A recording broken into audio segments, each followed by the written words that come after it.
Buongiorno cari amici e benvenuti anche oggi nel canale vostro Marietto Veneziano. Come avete visto dal titolo, oggi parleremo di litigi fra vicini che potrebbero essere marito e moglie, vicini di casa e quant'altro. Ma prima di iniziare questa piccola micropillola, il vostro Marietto Veneziano vi chiede di iscrivervi al canale di Ildegard Marietto Veneziano e di venirci a trovare nei nostri gloriosi gruppi Facebook che... mi dispiace per gli altri, ma i nostri iscritti sono i migliori del mondo, e poi anche nel canale di Telegram dove il Marietto Veneziano e Ildegard, coadiuvati da Milas, tengono un percorso esoterico gratuito. Siete tutti invitati, siamo già più di 160. Bene, iniziamo un po' questa pillola che penso stia a cuore a molti, perché ricevo molte richieste di aiuto di persone che magari hanno problemi col proprio vicino di casa, con un proprio ex compagno che potrebbe essere il marito o magari semplicemente amico, diciamo così. Mi è capitato alcune volte di aver trovato ad esempio gente che si era fatto fare da esoteristi di basso profilo un legamento e poi purtroppo si erano resi conto che questa persona che si era avvicinata a loro non era del tutto propositiva e non sapevano più come in un certo senso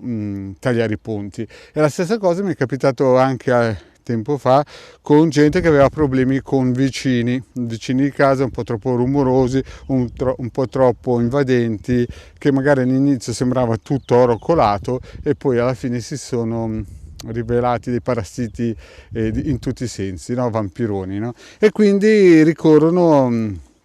o alla radionica oppure anche ad altri sistemi che magari come i miei clienti gli spiego, no? Quindi oggi vi voglio spiegare che esistono tante possibilità per eliminare, o anche gente che sta divorziando e cercare di portare l'acqua al proprio mulino, nel senso sempre legalmente, sempre in modo che siano protetti magari se ci sono in ballo dei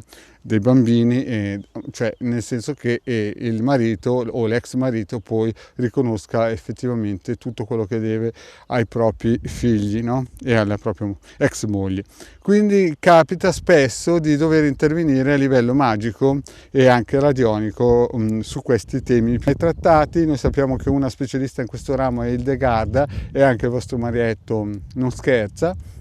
Però qui metto in sovrappressione, già che ci siete, un circuito radionico che potrebbe essere già un piccolo aiuto per chi non ha tante pretese e vuole un po' risparmiare, cioè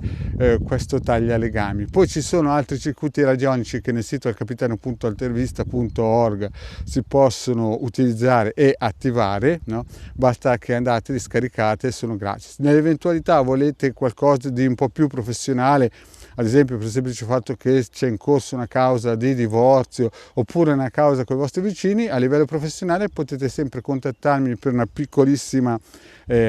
consulenza, costa 20 franchi svizzeri, lo sapete, e eventualmente poi si può intavolare un discorso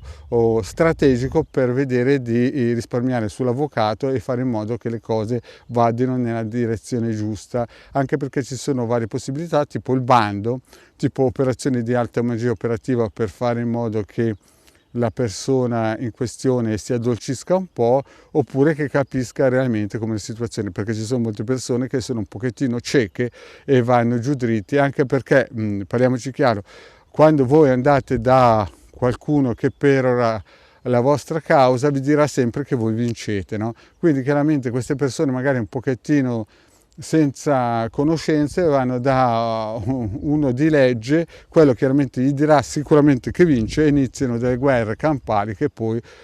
praticamente portano al dissanguamento della coppia, sia da uno che dall'altro, ma anche da vicino di casa. Ho sentito storie anni fa, circa 15 anni fa, di vicini di casa che praticamente alla fine vinceva solamente il corpo degli avvocati, e loro erano sempre in balia di questi avvenimenti. E allora, per evitare certe guerre campali, campagne di Russia, è meglio tagliare corto e usare o i circuiti radionici o operazioni magiche di alto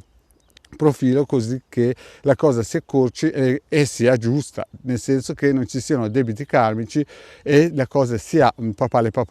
Il vostro marietto non prende mai cause perse, nel senso che valuta benissimo prima con l'indagine radiostesica se vale la pena entrare in guerra o meno, o andare, come si suol dire, con i guanti bianchi. Se il vostro marietto vede che la persona è stata letteralmente danneggiata, allora lì bisogna togliere i guanti bianchi e di conseguenza si opera con i giusti canali. Bene cari amici, il vostro marietto ha finito qui, vi ricordo di guardare bene il circuito che vi ho messo taglia legami, vi chiede, se non l'avete ancora fatto, di iscrivervi al Degardo Marietto Veneziano, ai canali sul tubo, di venirci a trovare nei gruppi Facebook, e vi ricordo che i nostri iscritti di Facebook, mi dispiace per gli altri ma sono i migliori del mondo, e in più il vostro marietto vi chiede di iscrivervi anche al canale di Telegram, dove al lunedì sera abbiamo niente po' di meno che un incontro di studi esoterici con il Degardo Marietto Veneziano e sempre dietro le retroguie Milas. Una cosa importante è ricordarvi che in questo periodo alle 21 di ogni sera il Degardo con un gruppo di coraggiosi maghi in erba stanno costruendo un muro di fuoco intorno al nostro stivale per questi periodi impegnativi, quindi siete tutti invitati a partecipare se vi interessa, e noi vi aspettiamo numerosi. Grazie cari amici e alla prossima, ciao!